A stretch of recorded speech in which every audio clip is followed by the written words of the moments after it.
Tú tienes la palabra. Gracias. Gracias, presidente.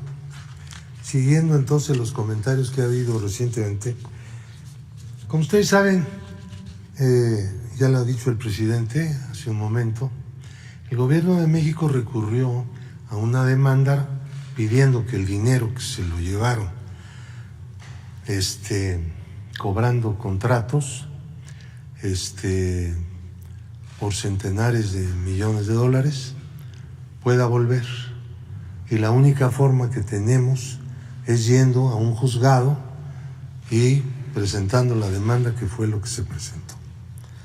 Sin embargo, los defensores de García Luna y de las empresas que movieron para hacer los contratos y llevarse el dinero, presentaron un recurso diciendo que la Corte de Estados Unidos, de Florida, no tenía capacidad jurídica para llevar ese juicio.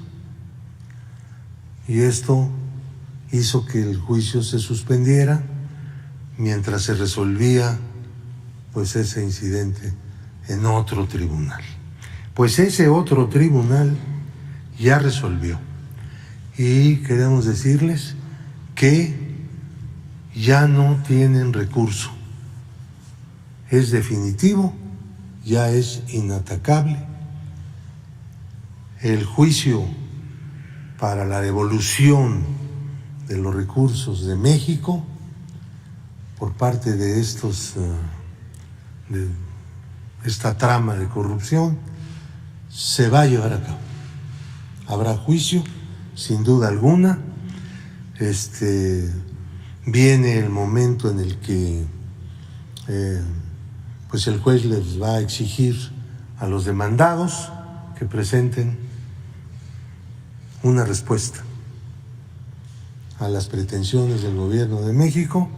Una vez que esto ocurra, se integra el jurado, se abre propiamente el juicio y viene el veredicto del jurado y la decisión del juez. Hay una serie tenemos aquí una lista que sería bueno que pusiéramos, una lista de personas y empresas demandadas en Florida, y la cantidad de dinero, ahí está, ¿no? La lista, bueno, pues empieza con García Luna y sigue con Linda Cristina Pereira Gálvez, Mauricio Samuel Weinberg, Silvia Donna Pinto Weinberg, Jonathan Alexis Weinberg Pinto, Nathan Juancier Taub, José Francisco Niembro González, Marta Virginia Nieto Guerrero de Niembro, y luego ya empiezan las empresas que como tales, además de sus directivos y sus accionistas, como tales empresas también han sido demandadas, porque fueron los instrumentos y los que firmaron los contratos y los que hicieron todo pues se llevaron el dinero.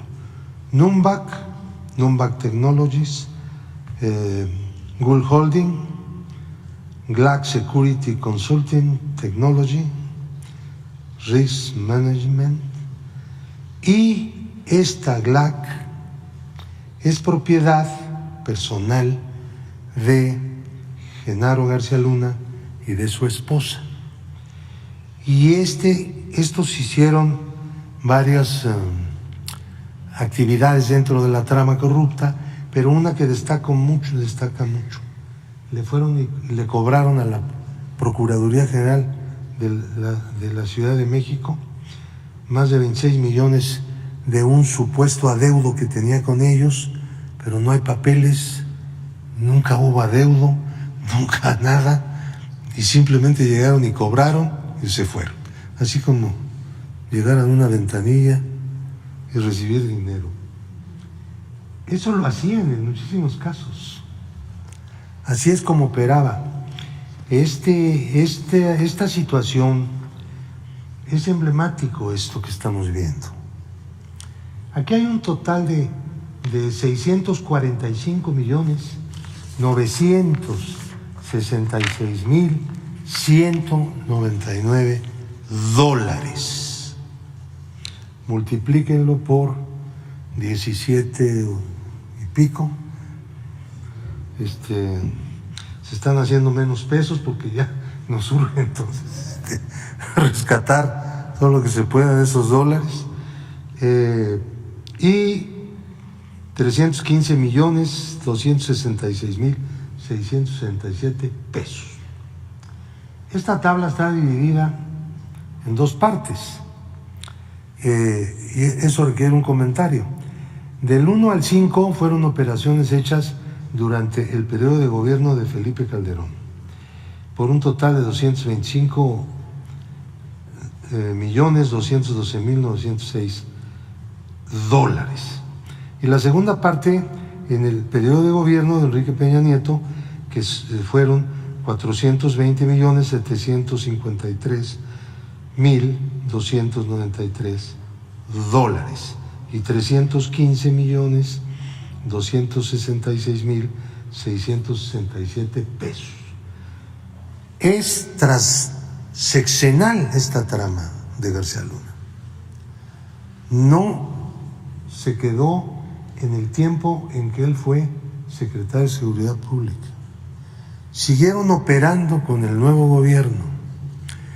Por lo tanto, la lista de personas involucradas que fue dada aquí en ocasión anterior, aquí mismo, en esta conferencia de prensa, pertenecen a dos gobiernos, todos ellos. Entonces, también esto es emblemático porque nos habla, nos muestra, es un caso concreto en el que se muestra cómo operaba el sistema de la corrupción durante 60 o 70 años. Creo que me estoy quedando corto, porque esto empezó en los años 50, cuando se formó en el presupuesto nacional el ramo que se llamó después 23, que eran los gastos discrecionales del presidente de la República. En el presupuesto había un gran lugar en donde el presidente repartía de acuerdo con sus decisiones políticas y personales. Esa situación se prolongó durante mucho tiempo y fue generando poco a poco una estructura de lo que llamamos el Estado corrupto. No es que en México hubiera corrupción como la puede haber en cualquier parte. Nosotros no teníamos ese problema, nunca lo tuvimos. Nosotros tuvimos una estructura de Estado corrupto cuando la corrupción se conformó en uno de los principales instrumentos de la gobernanza del país. Por eso llegó a todas partes, por eso se extendió. El Estado es la corporación de la sociedad que tiene pues mayor presencia, mayores recursos, mayor injerencia en todas las actividades económicas, sociales, culturales, etcétera. Un Estado corrupto se mete a todas partes y tiene que ir incorporando a más y más gente. Eso fue lo que nos ocurrió como fenómeno. Siendo la corrupción uno de los principales instrumentos de la gobernación del país, se presentó en la empresa, en la escuela, en todos lados. Llegó a todas partes. No solamente era el presupuesto, era también toda la gestión pública la que fue víctima de la corrupción como sistema. Esto que nos diferencia hace que el problema sea más complejo en México. Este es el primer gobierno que declaró desde el principio, bueno, lo declaró desde antes de ser gobierno, que era una de las fundamentales planteamientos programáticos. que declaró y que ha actuado para desmantelar el Estado corrupto. Sin embargo, este inmenso problema pues va a tener que continuar. Es importantísimo que continúe. Esto que por primera vez tuvimos, nunca un gobierno se propuso combatir el sistema de la corrupción. Nunca. Era parte del sistema de la corrupción. Llegó un momento en que Carlos Salinas reorganizó el sistema de la corrupción. No solo lo elevó, sino también introdujo una serie de elementos organizativos, lo perfeccionaron. Este es uno de los países del mundo en donde los neoliberales no solamente trasladaron propiedad pública a manos de corporaciones privadas e individuos, sino que siempre se hizo en esquemas de corrupción, y no en todos los países se hizo igual. Nosotros destacamos, y pregunten por todos lados, entre los economistas y los periodistas, la gente que observó el fenómeno de la privatización de recursos públicos y de propiedad pública durante el neoliberalismo, y todos coincidirán en que México destaca porque tiene una característica muy propia. No es el único país, también hay otros, no voy a mencionarlos, pero hay muchos en Eurasia, hay muchísimos que hicieron eso. Al momento en que se cayó algo, repartieron todo, hicieron grandes millonarios, gigantescos, fortunas, pero eso ocurrió aquí también, y es característica de México. Entonces, la lucha contra el Estado corrupto lo podemos ver como un botón de muestra aquí, en esa gráfica. Tomaban el dinero, lo llevaban, le daban la vuelta a través de Barbados, lo tomaban como, ¿no?, paraíso de tránsito, y llegaba a Florida. Bueno, no es nada raro que García Luna haya escogido Florida para ir a hacer ahí su residencia. Este conglomerado empresarial, claro que le daba dinero a García Luna. Como nosotros descubrimos unas entregas de $10 millones, pues ahí está la evidencia para poder reclamar ese dinero y todo lo demás. Eso fue lo que hizo el gobierno de México. Este acontecimiento es algo que nunca había hecho el gobierno. El gobierno mexicano en la historia ha hecho muchas reclamaciones internacionales, muchas, pero un juicio de este tipo, de una trama de corrupción para recuperar el producto de la corrupción, no hay registro.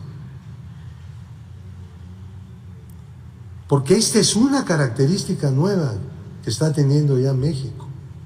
Es decir, un aparato público, una dirección del Estado, pues básicamente del gobierno, que le declara pues la guerra, por decirlo así. No está bien usado ese término, tendríamos que decirle que se ha declarado pues la acción permanente, continuada, sistemática, enérgica, en contra del Estado corrupto para desmantelarlo. Esta es una muestra. Hay muchísimas otras, ¿no?, en la que por primera vez un gobierno se empeña pues en el combate a la corrupción como sistema que tanto daño le ha hecho a México, y que tanto daño no solamente le ha hecho a las familias, a las personas, a los trabajadores, sino también a la forma de funcionamiento de las instituciones públicas. Tenemos una herencia, bueno, pues ustedes lo viven a diario, como todos. Continuar ese esfuerzo, no detenernos, es una clave. Cualquier traspié nos podría llevar a lo que ya sabemos que fue y cómo se gestó esta desgracia.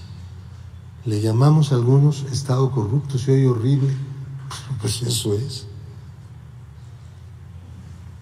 Muchas gracias.